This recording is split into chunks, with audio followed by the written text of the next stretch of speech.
सुप्रभात सभी छात्र छात्राओं, विद्यालय परिवार से जुड़े हुए अभिभावकगण।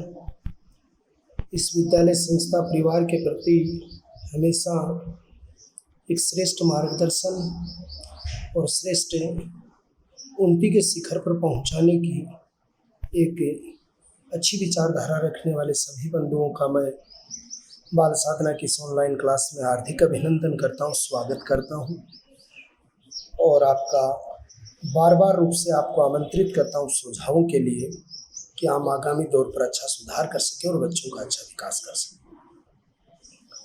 देखो, आज का हमारा जो टॉपिक है वो अध्याय नंबर 4 है और पार्ट नंबर 6 है। कल हमने जर्मनी के एकीकरण की प्रमुख जो बाधाएं थी और जो सहयोगी तत्व थे उनके बारे में डिटेल से चर्चाएं की थी। आज का हमारा टॉपिक होगा जर्मनी के एकीकरण का प्रथम चरण, द्वितीय चरण और तृतीय चरण। कल हमारे इटली के एकीकरण की बाधाएं और परसों उसके चरण, ये दो टॉपिक और होने के साथ आपकी हिस्ट्री पूरी हो जाएगी और पॉलिटिकल साइंस फिर हम शुरू कर देंगे। जर्मनी के एकीकरण का जो पहला चरण था उस चरण की क्या विशेषताएं थी उसको आप डिटेल से देखिए और प्रथम चरण में आपके क्या बातें आती हैं। देखो, प्रथम चरण के अंतर्गत एक युद्ध हुआ था। उस युद्ध का नाम था डेनमार्क का युद्ध। ये जो डेनमार्क का युद्ध था ये कैसे हुआ, किस कारण से हुआ, डेनमार्क के क्या मनमुटाव के कारण थे। और पहले चरण के अंतर्गत एक समझौता हुआ था, गेस्टाइन समझौता। दोनों की डिटेलें मैं आपको बताता हूँ और बड़े ध्यान से आप इसको देखेंगे। इनके पहले चरण में डेनमार्क युद्ध का मुख्य कारण था कि डेनमार्क से युद्ध के द्वारा 39 राज्यों के जर्मनी परिसंघ को भंग करना चाहता था। यानी डेनमार्क से प्रसा युद्ध करना चाहता था, क्योंकि जर्मनी का एकीकरण किसके नेतृत्व में हुआ? प्रसा के नेतृत्व में। प्रसा ये चाहता था कि मैं किससे युद्ध करूं? डेनमार्क से युद्ध करूं। और डेनमार्क से मैं युद्ध क्यों करना चाहता हूं?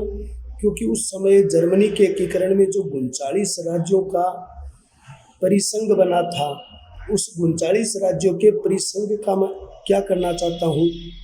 अंत करना चाहता हूं। दूसरा कारण था, प्रसा ऑस्ट्रिया के साथ युद्ध की स्थिति उत्पन्न करना चाहता था, क्योंकि जर्मनी के एकीकरण में जो मुख्य बाधा थी, वो एकीकरण की मुख्य बाधा थी वो ऑस्ट्रिया थी। और ऑस्ट्रिया से युद्ध करना चाहता है कौन? प्रसा। क्योंकि युद्ध करेगा, ऑस्ट्रिया को नहीं पराजित करेगा तो एकीकरण संभव नहीं है, तो इसलिए युद्ध जरूरी था। तो पहला चरण है डेनमार्क का युद्ध और गेस्टाइन समझौता। युद्ध के दो प्रभावी कारण रहे।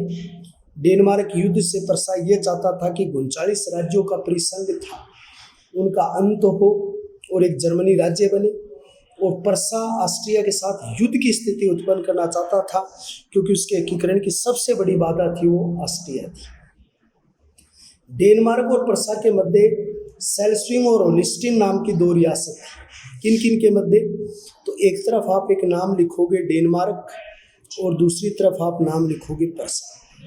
डेनमार्क प्रसा के मध्य, इन दोनों के मध्य आपको लिखना है कि डेनमार्क और प्रसा के मध्य दो रियासत थी। पहले का नाम था सेल्स्विंग और दूसरी का नाम था होलिस्टाइन। ये दो रियासत थी। एक का नाम था सेल्स्विंग रियासत, दूसरी का नाम था होलिस्टाइन रियासत। 1815 ईस्वी में एक सम्मेलन हुआ था जिसका नाम था वियना सम्मेलन। और उस वियना सम्मेलन के अंतर्गत ये दोनों रियासतें डेनमार्क को इस शर्त पर दी गई थी कि डेनमार्क का इन रियासतों पर नियंत्रण तो होगा, लेकिन वो पूर्ण रूप से कभी भी इस राज्यों का अपने राज्य में विलय नहीं करेगा। 1815 का वियना सम्मेलन हुआ था। नेपोलियन बोनापार्ट को हराने के बाद वियना ऑस्ट्रिया की राजधानी थी। और उस समय ये बात कही गई थी कि सेल्स्विंग और होलिस्टाइन नाम की दो शक्तिशाली जो जातियां हैं या दो रियासत हैं, इन पर अधिकार तो डेनमार्क का रहेगा, लेकिन डेनमार्क के अधिकार के साथ ये कभी भी इनको पूर्ण नियंत्रण में नहीं ले सकता था। लेकिन क्या घटनाक्रम हुआ? 1863 तक तो ये चलता रहा। 1863 ईस्वी के अंतर्गत डेनमार्क ने इन पर पूरा अधिकार कर लिया। डेनमार्क ने इन पर पूरा अधिकार कर लिया या पूर्ण रूप से इनको अपने अधीन कर लिया था। किसने? डेनमार्क ने। किनको? सेल्स्विंग और होलिस्टीन नाम की जाति थी, उनको पूर्ण रूप से अपने अधीन कर लिया था। ये मामला जर्मन परिसंघ में पहुंचा। जो 39 राज्यों का जो परिसंघ था, ये मामला उसके पास पहुंचा कि भाई इसका क्या किया जाए, ये डेनमार्क अपनी सीमाएं तोड़ रहा है। तो उन्होंने क्या किया कि एक समझौता किया और उस समझौते के तहत ये बात कही, बिस्मार्क ने ऑस्ट्रिया के साथ समझौता किया फरवरी 1864 ईस्वी के अंतर्गत। किसने समझौता किया? पर्सा ने। किसके साथ समझौता किया? ऑस्ट्रिया के साथ। तो ऑस्ट्रिया ने जो आपका 1864 ईस्वी में ऑस्ट्रिया व पर्सा ने डेनमार्क पर अधिकार किया। यार क्यों किया? क्योंकि बिस्मार्क ने, जर्मनी ने या पर्सा ने ऑस्ट्रिया के साथ एक समझौता किया था कि हम दोनों कहाँ आक्रमण करेंगे, हम डेनमार्क पर अधिकार करेंगे। कौन कौन मिलके?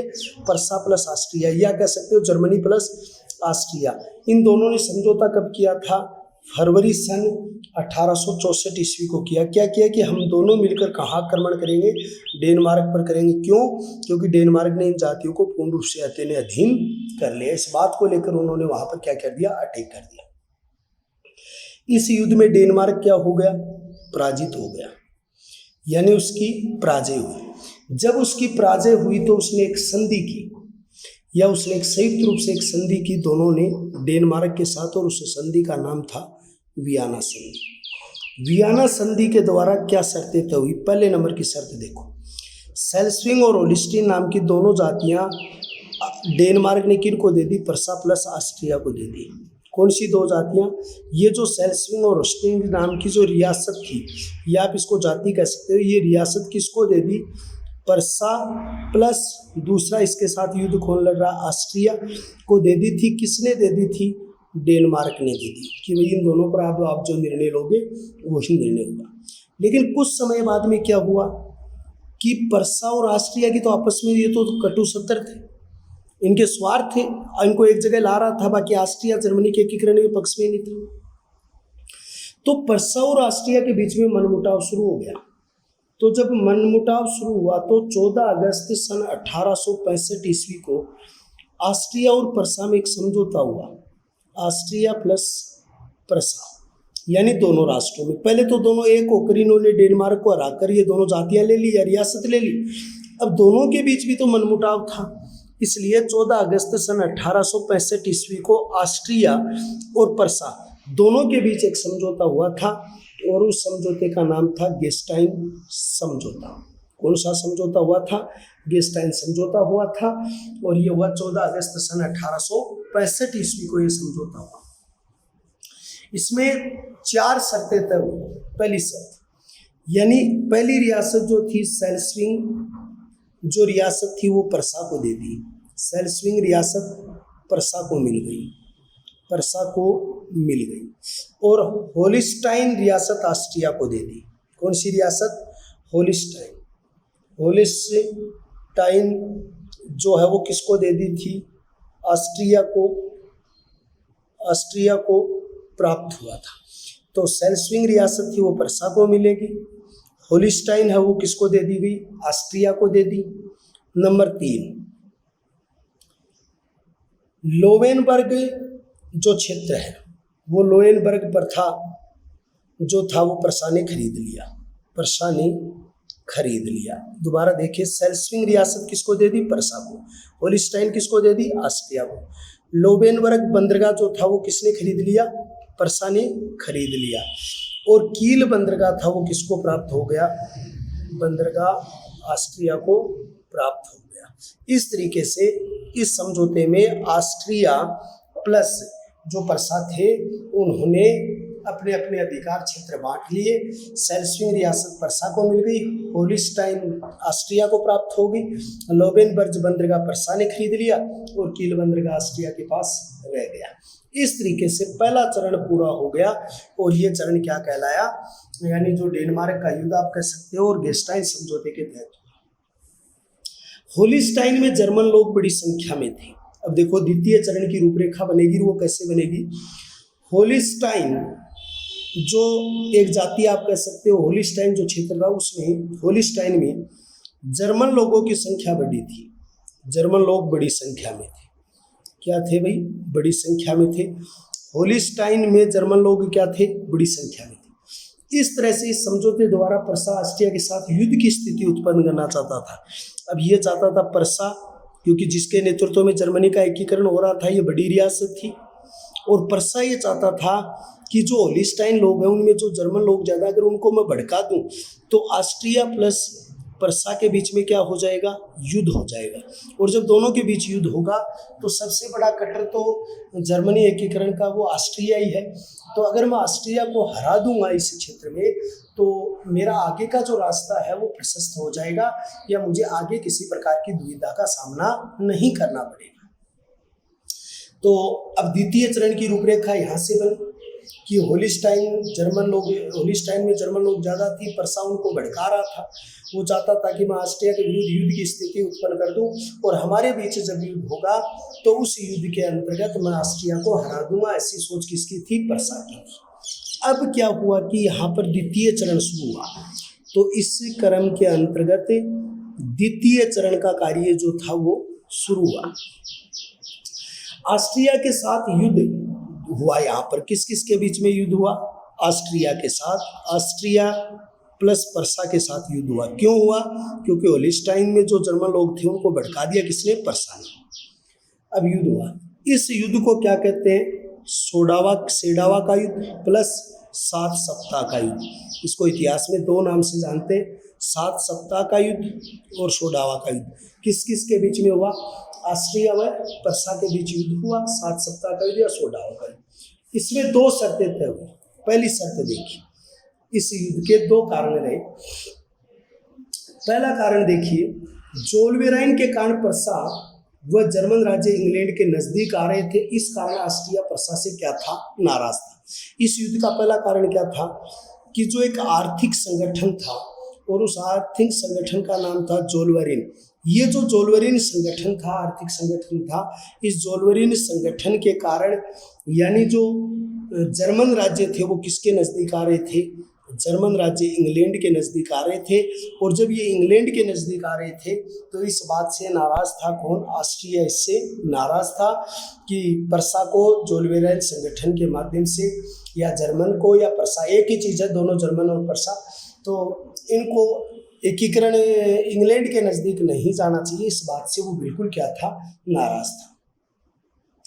प्रसा ऑस्ट्रिया के होलिस्टाइन में विद्रोह भड़का रहा था, तो कील बंदरगाह ऑस्ट्रिया ने प्रसा के विरुद्ध भड़काना शुरू कर दिया। जैसे को तैसा, कई बार कहते हैं कि अगर आप किसी की रियासत में छेड़ करोगे तो वहाँ से भी आपको मिलेगा। अब प्रसा के पास तो ये मौका था कि वहाँ पर जो होलिस्टाइन जो जाति थी, यानी जो रियासत थी, वो होलस्टाइन जो है, होलस्टाइन से है ये भाई, होलस्टाइन, ये होलिस्टाइन नाम की, वहाँ पर तो प्रसा ने भड़का दिया। अब ऑस्ट्रिया क्या करेगा? कील बंदरगाह पर प्रसा के विरुद्ध भड़का दिया। अब दोनों ने एक दूसरे, जिसको हम ये कह सकते हैं कि एक दूसरे के विरोधी विचारधारा को संचित किया। इन लोगों ने एक दूसरे के विरुद्ध विरोधी विचारधारा का संगम बनाया, और जिसके कारण युद्ध हुआ। अब देखो, दोबारा देखिए, जोल्वेराइन के कारण जर्मन राज्य था वो इंग्लैंड के नज़दीक आ रहे थे। इस कारण ऑस्ट्रिया प्रसा से नाराज है, और प्रसा ऑस्ट्रिया को होलिस्टाइन प्रदेश में ऑस्ट्रिया के विरुद्ध भड़का रहा है। तो कील बंदरगाह पर ऑस्ट्रिया प्रसा के विरुद्ध भड़का रहा है, तो दोनों के बीच युद्ध होना स्वाभाविक था, या इनमें यह कहा जा सकता है कि दोनों में युद्ध की स्थिति उत्पन्न हो गई। अब क्या हुआ? बिस्मार्क ऑस्ट्रिया और प्रसा के मध्य युद्ध के समय फ्रांस को तटस्थ रखना चाहता था। देखो, एक बात आएगी बहुत गजब तरीके से, और उसको आप ध्यान से देखिए। अब क्या होगा? दोनों के बीच युद्ध होगा। किस किस के बीच में? प्रसा प्लस ऑस्ट्रिया के बीच में युद्ध होगा, और ये युद्ध होगा 1865 ईस्वी को। अब युद्ध होगा, देखो, प्रसा इस युद्ध में यह चाहता है कि फ्रांस तटस्थ रहे। कौन तटस्थ रहे? फ्रांस तटस्थ रहे। इंग्लैंड जो इटली है वो तटस्थ रहे। ये बात कौन चाहता है? प्रसा। मैं एक बात फिर बता दूं, जर्मनी तो है देश का नाम, और प्रसा इसकी एक बड़ा राज्य था जिसका नाम प्रसा, जिसके नेतृत्व में एकीकरण हो रहा था। तो जर्मनी या प्रसा ये चाहता था कि अगर मैं ऑस्ट्रिया के साथ युद्ध करूं तो ये 2 देश इसके पक्ष में न चले जाएं। अगर ये इधर चले जाएंगे तो मेरा एकीकरण भी रह जाएगा और मेरी क्या हो जाएगी, हार हो जाएगी। इसलिए प्रसा ने क्या किया कि सबसे पहले फ्रांस को अलग करने की स्कीम बनाई, और फ्रांस को अलग करने के लिए बिस्मार्क ने क्या किया, बिस्मार्क ने फ्रांस के नेपोलियन तृतीय से मुलाकात की। फ्रांस के नेपोलियन थर्ड से मुलाकात की और मुलाकात करके सीधी बात कही कि देखो, इस युद्ध में आप किसी का साथ नहीं दोगे, अगर आप तटस्थ रहोगे, चुप रहोगे, तो ये युद्ध जीतने के बाद मैं आपको बेल्जियम, राइन और प्लेटेनेट का जो क्षेत्र है वो आपको मैं दे दूंगा। ये वादा किया किसने, नेपोलियन ने। ये वादा नेपोलियन से वादा किया किसने, बिस्मार्क ने। जर्मनी और प्रसा का युद्ध हुआ, प्रसा और ऑस्ट्रिया का युद्ध हुआ 65 में। इसमें प्रसा चाहता था फ्रांस और इटली दोनों तटस्थ रहे। फ्रांस के नेपोलियन से बिस्मार्क ने मुलाकात की और उन्हें स्पष्ट रूप से कहा, बेल्जियम, राइन प्रदेश जिसको रूर कहा जाता है, प्लेटिनेट क्षेत्र, ये क्षेत्र अगर हम जीत गए तो ये क्षेत्र हम किसको दे देंगे, नेपोलियन थर्ड को दे देंगे, या फ्रांस के शासक को हम ये प्रांत है वो लौटा देंगे। ये दोनों के बीच तय हो गया। उसके बाद क्या हुआ कि प्रसा ने ऑस्ट्रिया को सोडावा के युद्ध में पराजित किया। अब इसके बाद में एक युद्ध हुआ, किस किस के बीच में युद्ध हुआ, प्रसा प्लस ऑस्ट्रिया के बीच में युद्ध हुआ। किसके बीच में हुआ, ऑस्ट्रिया के बीच में युद्ध हुआ। प्रसा प्लस ऑस्ट्रिया के मध्य युद्ध हुआ, और ये युद्ध जो था उसका अंत किस संधि से हुआ, प्राग की संधि से हुआ। किस युद्ध से हुआ, प्राग की संधि से हुआ। तो इन दोनों के बीच युद्ध हुआ। इस युद्ध में कौन हार गए, ऑस्ट्रिया हार गया, जीता कौन, प्रसा जीत गया। और इस युद्ध के बाद में कौन सी संधि हुई, प्राग की संधि हुई। प्राग की संधि कब हुई थी, 23 अगस्त सन 1866 ईस्वी को हुई। कब हुई भाई, 23 अगस्त सन 1866 ईस्वी को ये संधि स्वीकार हुई। अब पहली शर्त इसकी क्या तय हुई वो देखिए। ऑस्ट्रिया ने जर्मन परिसंघ को भंग करना स्वीकार कर लिया, यानी ऑस्ट्रिया ने जर्मन परिसंघ को, इसको भाई जर्मन परिसंघ को भंग करना स्वीकार कर लिया कि भाई जो जर्मन परिसंघ जो हमने बनाया था उसको समाप्त कर दें। उत्तरी जर्मन राज्य प्रसा के नियंत्रण में आ गए। दूसरे नंबर की शर्त क्या रही, उत्तरी जर्मन राज्य प्रसा के नियंत्रण में आ गए। किसके नियंत्रण में, प्रसा के नियंत्रण में आ गए। तीसरी शर्त हुई, इटली को प्राग की संधि द्वारा वेनेशिया दे दिया। किसको दे दिया, इटली को वेनेशिया प्रांत दिया गया। ऑस्ट्रिया ने प्रसा को क्षतिपूर्ति भी देना स्वीकार किया। ऑस्ट्रिया ने प्रसा को क्षति का मतलब जो नुकसान हुआ, क्षतिपूर्ति देने का वादा किया। तो ऑस्ट्रिया को जर्मन परिसंघ भंग करना स्वीकार कर लिया। उत्तरी जर्मन राज्य प्रसा के नियंत्रण में आ गए। इटली को वेनेशिया प्रांत दे दिया गया। ऑस्ट्रिया को प्रसा की क्षतिपूर्ति के रूप में कुछ देने का वादा किया गया। जर्मन राज्यों का प्रसा के नेतृत्व में एक संघ बना, क्यों, वो परिसंघ खत्म हो गया। तो यहाँ पर क्या परिवर्तन हुआ, जर्मन राज्यों का प्रसा के नेतृत्व में एक परिसंघ बना, और संसदीय व्यवस्था की गई। वहाँ पर संसदीय व्यवस्था की गई, यानी कि इस प्राग की संधि के बाद जर्मन राज्यों का प्रसा के नेतृत्व में एक परिसंघ बनाया गया, और उस परिसंघ के अंतर्गत संसदीय शासन व्यवस्था की गई। इस संसदीय शासन व्यवस्था में दो क्षेत्र बनाए गए। एक बनाया गया राइक स्टेंग बनाया गया। राइक स्टेंग ये वयस्क मताधिकार था। जो भी व्यक्ति वयस्क मताधिकारी हैं वो मत का प्रयोग करके सरकार में भूमिका अदा करेंगे। और दूसरा काम किया गया था वो किया वुमद सराट। वुमद सराट क्या कहा गया, प्रत्येक जर्मन राज्य अपना एक प्रतिनिधि भेजेगा। प्रत्येक जर्मन राज्य अपना प्रतिनिधि भेजेगा। क्या भेजेगा? अपना प्रतिनिधि भेजेगा। तो जर्मन राज्यों का प्रसा के नेतृत्व में एक परिसंघ बना और एक संसद बनी। उस संसद में राइनस्टेग नियमावली लागू हुई, वेस्टफैल के आधार पर मताधिकार दिया और मुद्दनसराट प्रत्येक जर्मन जो राज्य था, जो इसके हिस्से थे, उन हिस्सों से अपने अपने प्रतिनिधि चुन के भेजेंगे। ये बात दोनों के बीच क्या हो गई थी? तय हो गई। ये द्वितीय चरण पूरा हुआ। द्वितीय चरण के अंतर्गत आपको ऑस्ट्रिया और प्रसा का युद्ध पढ़ना है। नेपोलियन का वादा थर्ड से जो किया था प्रसा ने, वो पढ़ना है। प्राग की संधि की शर्तें पढ़नी है और जर्मन राज्य संसद का गठन पढ़ना है। इस एकीकरण का जो तृतीय चरण शुरू हुआ, अंतिम चरण था, 1866 से लेकर 1871 ईस्वी का चरण था। ये 1864 से 1866 का चरण था और वो 1852 से 1864 का चरण था। इस चरण के अंतर्गत फ्रांस और प्रसा का युद्ध हुआ। फ्रांस प्लस प्रसा इसके अंतर्गत दोनों युद्ध में आमने सामने हुई, जिस युद्ध का नाम फ्रेंको पर्शियन युद्ध भी कहा जाता है। फ्रेंको पर्शियन युद्ध भी कहा जाता है, युद्ध के नाम से इसको संबोधित किया जाता है। अब इस युद्ध के मुख्य कारण क्या रहे? ऊपर देखिए, बिस्मार्क ने फ्रांस के नेपोलियन थर्ड से मुलाकात करके कौन से प्रदेश देने की बात कही थी कि हम आपको बेल्जियम, राइन और प्लेटिनेट क्षेत्र दे देंगे। लेकिन प्राग की संधि में नेपोलियन थर्ड, या आप कह सकते हो फ्रांस को किए गए वादे के मुताबिक बेल्जियम, राइन और प्लेटिनेट क्षेत्र देने चाहिए थे, लेकिन ये क्षेत्र नहीं दिए गए।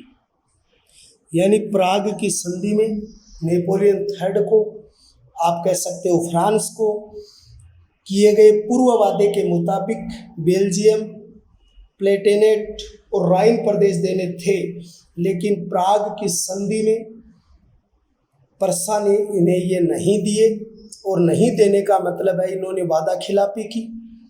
वादा खिलाफी करने के कारण इनके बीच कटु संबंध हो गए थे। दूसरा प्रभावी कारण रहा, 1839 में बेल्जियम की तटस्थता की गारंटी प्रसा व इंग्लैंड ने दे रखी थी। दूसरा कारण क्या था? 1839 में बेल्जियम की तटस्थता की गारंटी प्रसा और इंग्लैंड ने दे रखी थी। इंग्लैंड और प्रसा ने दे रखी थी। इंग्लैंड व प्रसा ने दे रखी थी। तो कहने का मतलब जो 1839 ईस्वी में बेल्जियम की तटस्थता की जो गारंटी प्रसा व इंग्लैंड ने दे रखी थी, इस बात से भी नेपोलियन नाराज था। तीसरा प्रभावी कारण था, फ्रांस होलैंड में लेम्बेंसबर्ग खरीदना चाहता था, लेकिन यहाँ भी प्रसा ने क्या डाल दी? रुकावट डाल दी। तो कहने का मतलब इसमें फ्रांस था, वो किससे खरीदना चाहता था? होलैंड से। कौन सा? लेवेंसबर्ग बंदरगाह खरीदना चाहता था। लेवेंसबर्ग बंदरगाह खरीदना चाह रहा है, बंदरगाह खरीदना चाहता है। लेकिन फ्रांस तो होलैंड से लेम्बेंसबर्ग बंदरगाह खरीदना तो चाहता है, लेकिन इसमें रुकावट कौन डाल रहा है? रुकावट डाल रहा है, वो रुकावट डाल रहा है आपका प्रसा।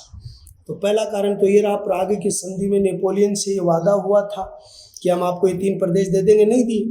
39 में बेल्जियम की तटस्थता की घोषणा इंग्लैंड प्रसा कर रहे हैं, ये बात भी नाराज था नेपोलियन। और फ्रांस था, वो होलैंड से लेम्बेंसबर्ग बंदरगाह खरीदना चाहता था, लेकिन प्रसा उसमें बड़ी अड़चन पैदा कर रहा था, और जिस कारण से वो अड़चन पैदा कर रहा था, जिस कारण से इनके बीच युद्ध की स्थिति थी वो पनप चुकी थी या बन चुकी थी। फिर दूसरी कारण देखिए, तात्कालिक कारण इसका क्या रहा, या तात्कालिक जो घटना थी वो क्या रही? 1868 ईस्वी के अंतर्गत 68 में स्पेन में मार्शल पीन नामक एक अधिकारी थे, और मार्शल पीन के नेतृत्व में, ध्यान से देखना बच्चों, टिपिकल बातें हैं, नेतृत्व में विद्रोह प्रारंभ हो गया। नेतृत्व में विद्रोह प्रारंभ हो गया, यानी तात्कालिक कारण ये रहा 1868 में स्पेन में मार्शल पीन के नेतृत्व में विद्रोह शुरू हुआ, विद्रोह प्रारंभ हुआ। रानी इसाबेला को गद्दी से हटा दिया। रानी इसाबेला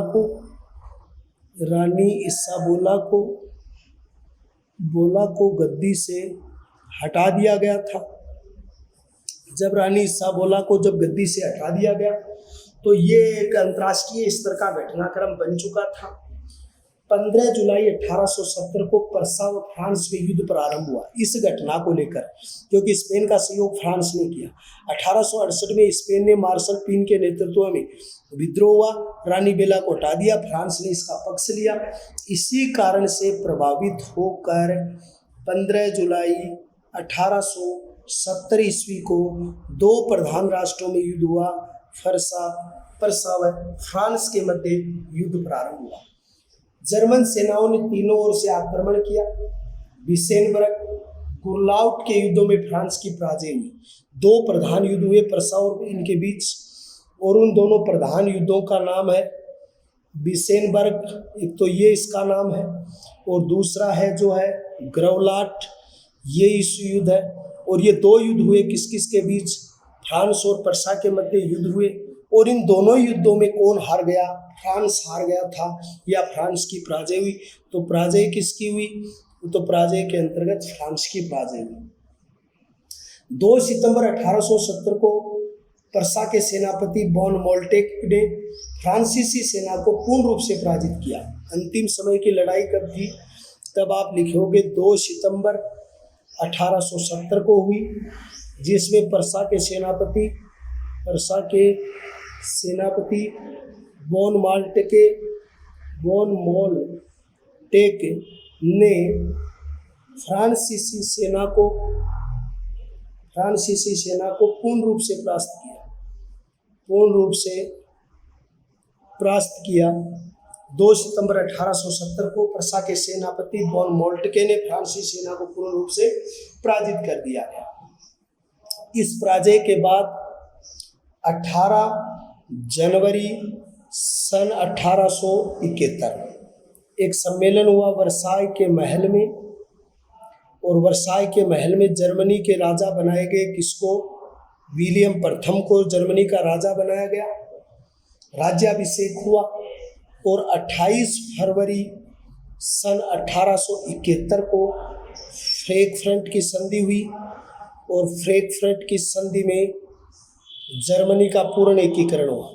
फ्रैंकफर्ट की संधि कब हुई? 28 फरवरी 1871 को, और उसके अंतर्गत किसका एकीकरण पूर्ण हुआ? जर्मनी का एकीकरण पूर्ण हुआ, या जर्मनी एक संगठन में आ गया। इस संधि के द्वारा आल्प्स, लोरेंस, मेज, स्टोरबर्ग क्षेत्र फ्रांस ने परसा को दे दिए। कौन कौन से? लोरेन, आल्प्स, ये दोनों कोयले और लोहे की खानें थी। मेज, स्ट्रासबर्ग क्षेत्र थे वो फ्रांस ने, स्टारबर्ग क्षेत्र फ्रांस ने परसा को दे दिए। परसा को दिए, किसको दिए? परसा को दिए। क्षतिपूर्ति की रकम दी, क्षतिपूर्ति की रकम दी, और इस क्षतिपूर्ति की रकम के साथ जर्मनी का एकीकरण हुआ। कहा जाता है, एक विदेशी इतिहासकार हेजन, वो कहते हैं कि ये जो संधि हुई थी, फ्रैंकफर्ट की संधि हुई थी, ये जो संधि है ये यूरोप महाद्वीप के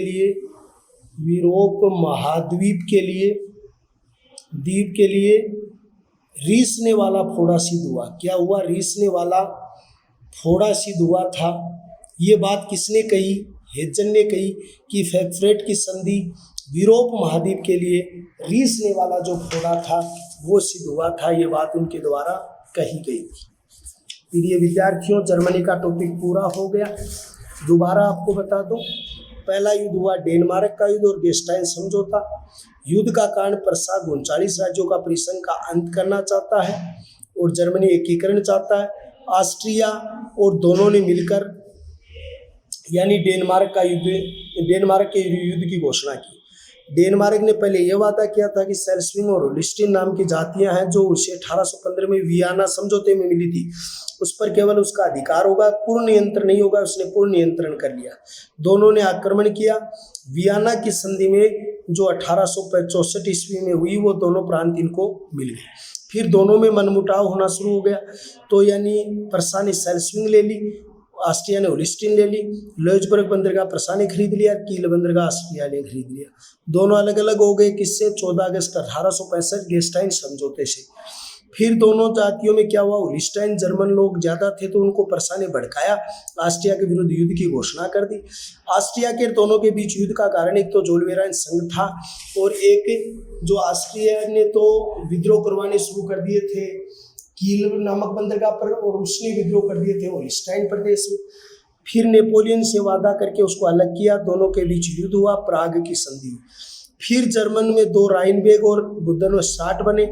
फिर तीसरा चरण बना जो मैंने अभी आपको पढ़ा है, और इस चरण के अंतर्गत ये बातें हुई थी जो आपको डिटेल से बता दी गई है। तो ये सभी आप अच्छी तरीके से तैयार करोगे, बूढ़े माता पिता का ध्यान रखोगे, नोट्स बनाओगे, पीडीएफ पढ़ोगे और संपूर्ण रूप से इनको नोट्स को बनाते जाओगे। अब 2 टॉपिक और बचे हैं चौथे पाठ में। कल आपका बृहस्पतिवार और परसों शुक्रवार, दोनों टॉपिक शुक्रवार को पूरे हो जाएंगे। शनिवार को अगला टॉपिक पॉलिटिकल का है, जो टॉपिक हम शुरू कर देंगे। तो धीरे धीरे यूँ चलते रहेंगे। सभी बच्चों को मेरा ढेर सारी शुभकामनाएं, ढेर सारा आशीर्वाद, ढेर सारा प्रेम कि आप पढ़ते रहें और यूँ लगन से हमेशा आगे बढ़ते रहें। जय हिंद, जय भारत।